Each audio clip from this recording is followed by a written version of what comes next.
You're listening to Seize Your Adventure, the podcast that shares stories of adventure and outdoor living with epilepsy.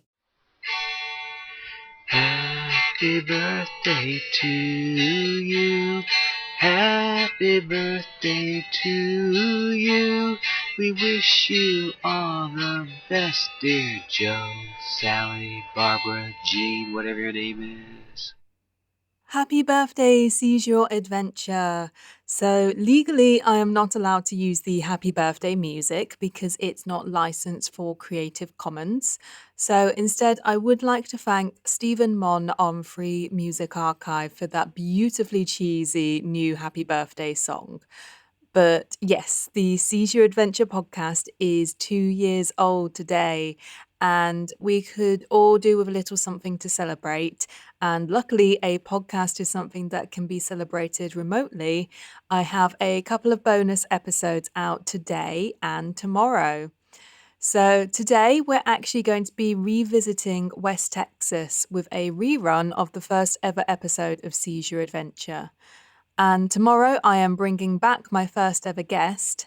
Jade Nelson has written a brand new story for us, and it is heartbreaking and heartwarming and exactly the kind of story we all need at the moment. I can't wait for you all to hear that tomorrow. But today, before we rehear Jade's story, I'm going to give you a few stats about the podcast. So the first episode of the podcast went live on the 3rd of December 2018, but the trailer actually launched on November the 5th. There are 32 episodes in the back catalogue now, and that includes 6 story episodes, 13 chats, 3 trailers, 3 journalistic episodes. 2 times I had to make 2 episodes out of 1 chat because we talked for so long, and 5 times that you have listened to my monologues. So thank you very much for those ones. So far, the podcast has featured 14 adventurers with epilepsy. The adventurous activities mentioned so far include hiking, running, camping, ultimate frisbee, paddleboarding and stand-up paddleboarding, skiing, mountain biking, bikepacking, swimming, surfing, karate, ice climbing, trail running, ultramarathons, archery, freediving, wild swimming, canoeing, snowboarding, ballroom dancing, yoga, and swimming with crocodiles. The podcast has had over 5,000 downloads just last month, and that works out at about 160 of you listening per episode. Thank you, thank you, thank you to everybody that's been involved in the podcast and everybody that is listening to this. I am so glad that I can bring these stories to you, and I'm going to hand it back to Past Jade to take us back to West Texas. Enjoy.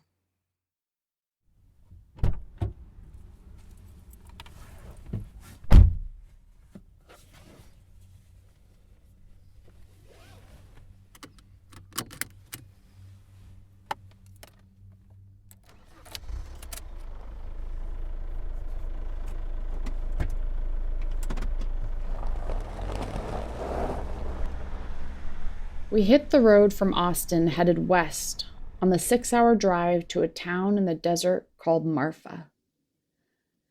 Most of our journey was spent on Highway 10, a long, flat stretch of road that crosses Texas.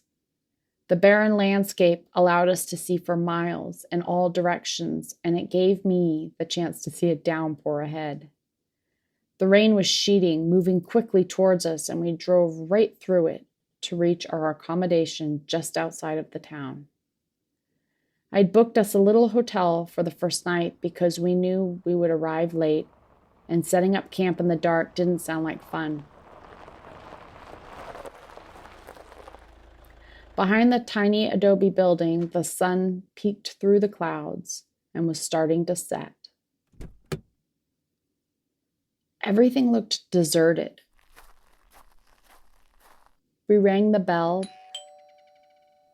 but nobody came. Eric dialed the number on the door, and I began to have the sinking feeling that I had messed up. You see, I have a bit of a habit of clicking confirm before double-checking when booking things. I did this not even 2 months before with a plane ticket. I reached into the car, searching in the glove box for the printed reservation, and sure enough, it confirmed it. The date said the 15th of February, not March. I felt like I had physically been kicked in the stomach. I couldn't decide whether to be mad that I had lost $100 or just embarrassed. I took a deep breath, standing there in the expanse of wide open of the desert, and turned to my husband. Babe, hang up. We don't have a reservation. He looked at me and knew that I had done it again.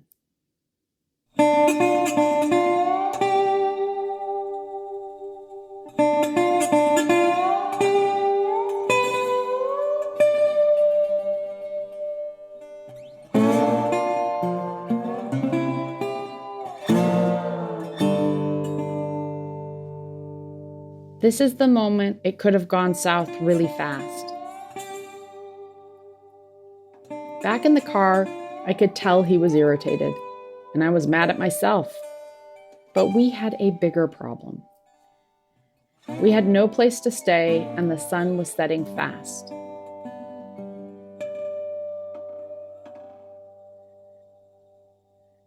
Without realizing it, we were agreeing what to do next. It was as if we had subconsciously decided to not bicker about it. At that moment, I was consciously deciding to not even think about the money lost. No matter what happened on this trip, I was going to do my best to roll with it. The next thing I knew, I was driving 90 miles per hour down the road towards Fort Davis State Park, where we had a campsite reserved for the following day.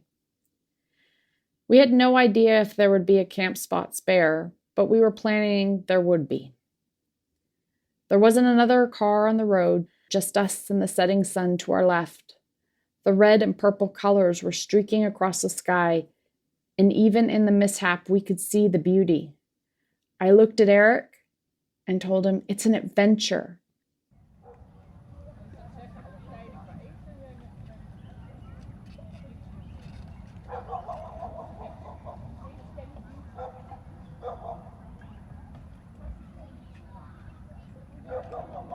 We were lucky. The campground was packed, but we found a spot. Eric set up the tent by the blinding car headlights. I put on my headlamp and fed the dogs before I unloaded the car and got dinner started. By 10 o'clock, we were eating, and by 10:30, we were climbing into our sleeping bags. In the dark, Eric turned to me. "This is much better than a hotel," he said. I agreed. Deep down, I was glad I had messed up because our trip started with us pulling together to make the most of a bad situation. As I dozed off, I noticed my phone had no cell service or internet connection. We were off the grid, and it was liberating.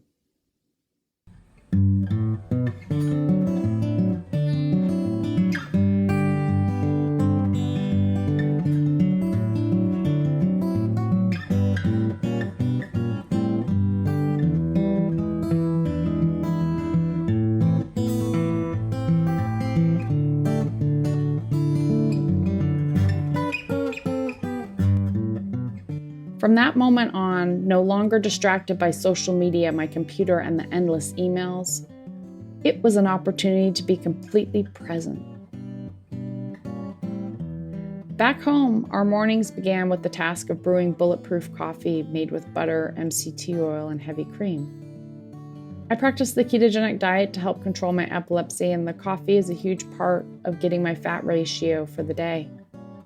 But we were without my fancy coffee maker and blender, so we had to improvise.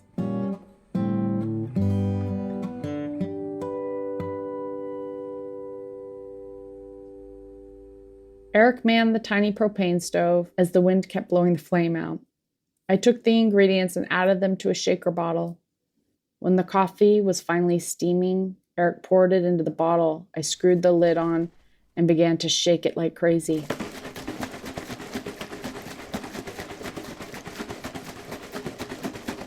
Not quite blender magic, but it got the job done. It took longer than it would at home, and the inconvenience taught me to be patient. Each day, we did the simple tasks of making coffee, cooking meals, tidying up the campsite, and planning the outing for the day. I found myself being slower in my tasks. And because I had no distractions, I was more conscious of what it took to do them. Each night, we played dominoes and drank coffee until the sun set.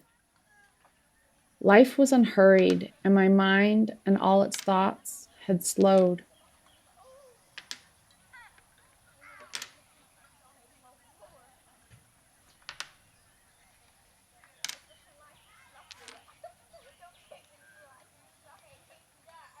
But the West Texas landscape didn't meet my expectations, and it felt like an endless dirt pile. We had a dusty campsite riddled with gravel and a creek that was bone dry. I missed the lush green landscape of the Pacific Northwest, the endless mountains of California, and the smell of coastal breeze in New England. Instead, it was dry, brown hills covered in prickly bush and an endless wind that blew dust and dirt in your eyes.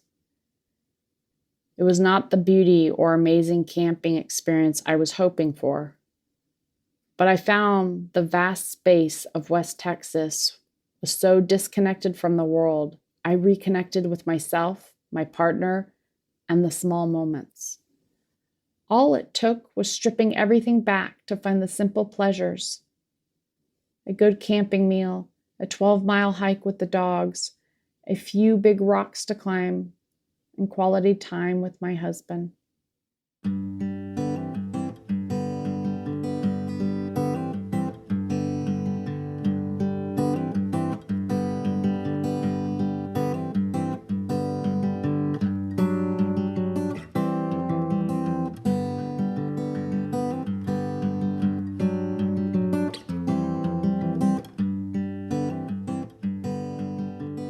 We climbed into the car on our final day to take the long drive back to Austin. And I looked around me at the wide open space and the endless blue sky. I took a mental picture to save in my mind, inhaled, breathed in the peace around me, and tucked it away in my heart. I decided that I would revisit that moment at any time. That when life was stressful or overwhelming, I could hold it in my heart and mind. Peace in West Texas was a state of mind.